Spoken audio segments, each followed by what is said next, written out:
Together we will show you a haircut step by step. Every haircut follows the same basics first: shaving the pads, doing the nails, and shaving the sanitary. The sanitary is the anus and genitals. Get in a habit of doing this first on every haircut. When shaving the pad, use a 40 on your bravura. If using regular clippers, then use a 30 blade. First shave the hair flush to the pads, any hair that passes the pads. Then shave in the pad just above the large pad. Don't dig in, just scoop the V shape from the top and then the bottom.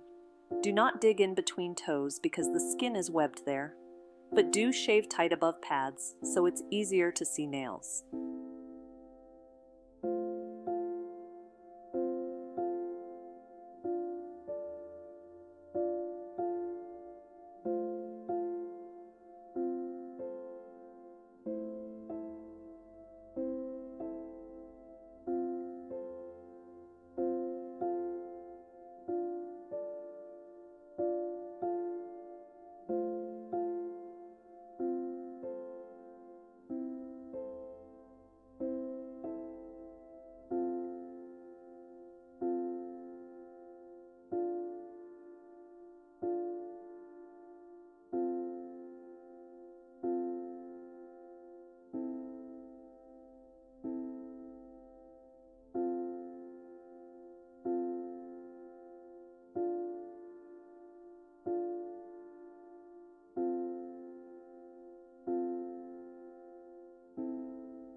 This is a sanitary trim.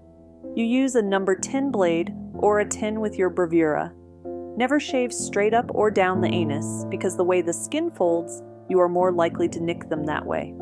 Plus, a lot of dogs will try to sit on the blade. Just shave from the right side and left side. If the dog is in bad shape, sometimes I'll shave above the anus, but not below unless they ask for it. And we call that a potty trail when you shave a strip below the anus, but it doesn't blend well with a longer haircut. Vulva and a penis are the same concepts. Just scoop from the left and the right side. You don't want to come in at them from top or bottom because the skin flaps can get caught in between the blades and cut them. Ouch! It's personal preference how much you shave up the belly, but if it's a short haircut, I shave more like this. If it's a longer haircut, then I just do a couple inches around their genitals. The tuck-up, that's the thin skin between their legs and their belly, is super easy to cut, so pay special attention to not letting that skin go between the blades. I shave tight inside of it, but when shaving that line, I only do it perpendicular to the skin.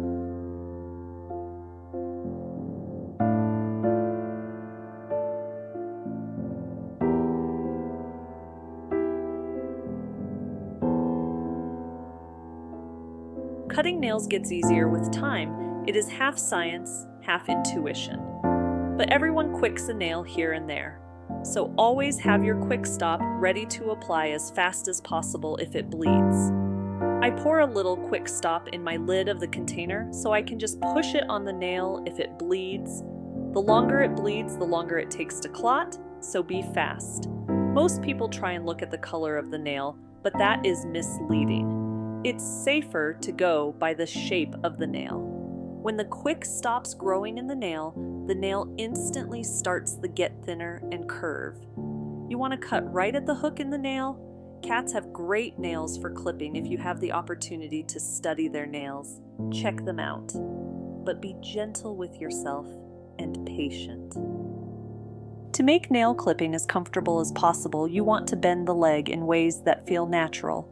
Bending the leg backwards is always easiest to see where the quick ends and less resistance from the dog.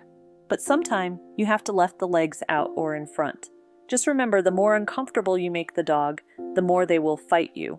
So be mindful of their range of motion. Back brushing, which means brushing against the grain, helps any haircut go more smoothly. But it is especially helpful with fine hair and a short haircut on short hair.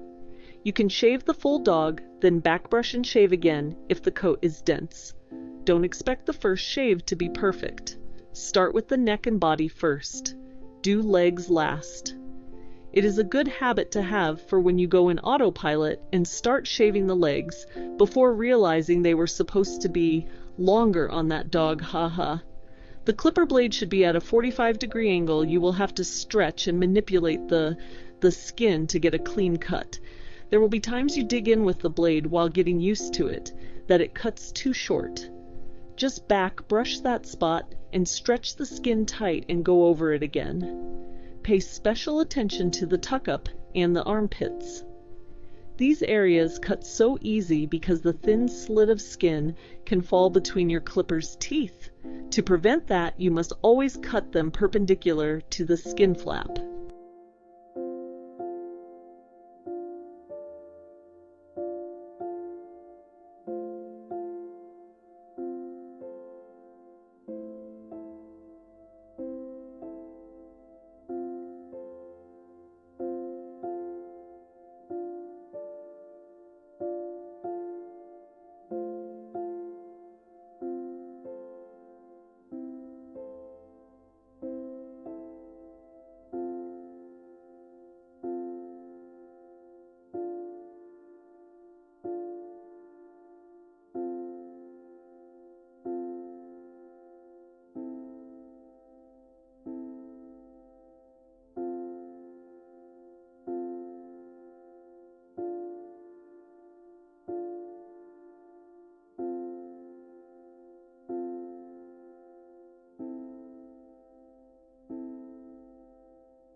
Shaving legs is frustrating for every beginning groomer. It's a balance between moving the leg comfortably and clippering at an angle down the leg. If you go straight down, you will catch less hair than going at an angle. Remember, when you get frustrated, you can always stop and back brush a spot. Be especially careful when shaving the back of the back legs. If you go straight down to above the hock, it is very easy to cut that slim muscle. So I always shave down the left and right sides. If their hair is staticky, you can spray it with water or scissoring spray to get more control. While maneuvering their legs, keep in mind the range of motion they have while running, and hold by their ankle or move by their shoulder. This will be the path of least resistance while handling a dog.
This miniature schnauzer used to get a schnauzer face, but now gets a teddy bear head. She still gets her ears shaved, though. Shaving ears is one of those things 10 times easier with a bravura instead of regular clippers. The bravura doesn't get hot, and you can edge the edges with the bravura by dabbing the clippers along the edge, with your finger firmly supporting the skin. Shave the top of the ears with a 15 and the inside carefully with a 40. Pay special attention to only shaving off the edges perpendicular. You cannot shave up the edge.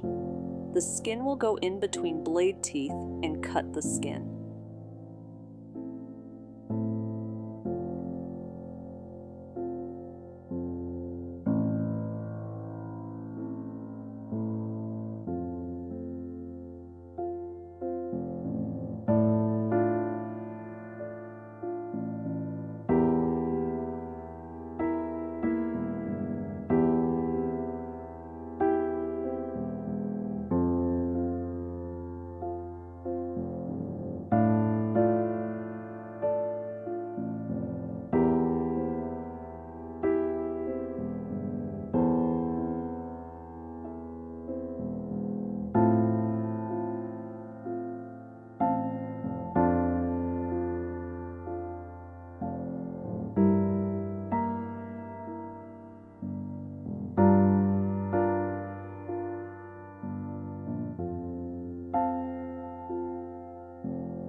The eye booger area can either be shaved or scissored, whichever makes you feel more comfortable. There are two styles, scissored straight across or angled in a triangle shape. I usually do straight across because I think it makes the muzzle look more round, but up to you.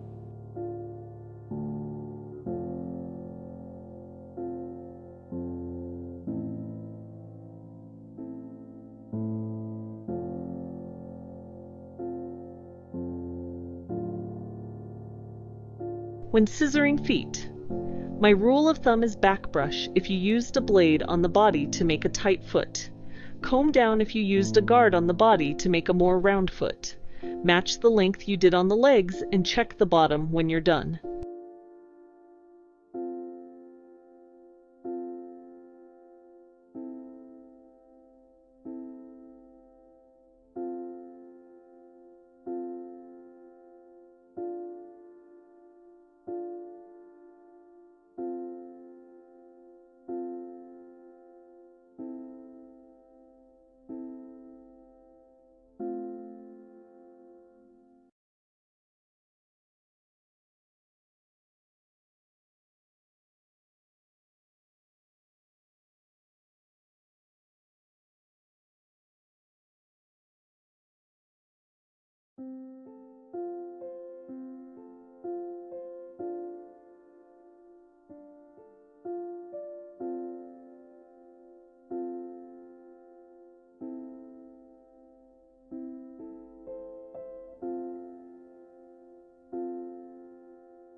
All teddy bear heads follow the same pattern essentially.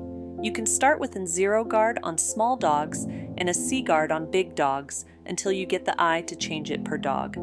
If your guard isn't aligned, it will fall into the clippers and break your 30 blade. So check the guard each time. First, you pull the guard forward on the top of the skull. Then fold ears back and do the cheeks to the eye line and the chin under the jaw. Leave the top of the muzzle to scissor.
Blend the back of the skull first, then scissor the visor next. You are scissoring a wall straight up above the eyes, but since the skull is curved, your wall will be curved. Using thinners will make the lines softer and more natural, but if the hair is thick of long, you might need to use curves first. Then touch up the top to make it more rounded. Pull ears back and scissor the cheeks into the round shape of the skull. The guard already set the shape. You're just cleaning it up, not changing lengths.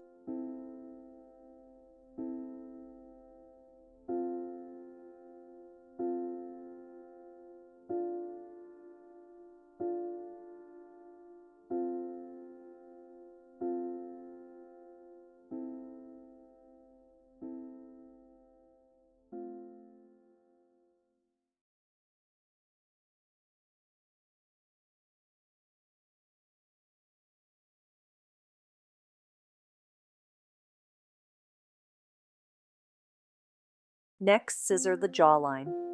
The bottom of the face should be a slight curve.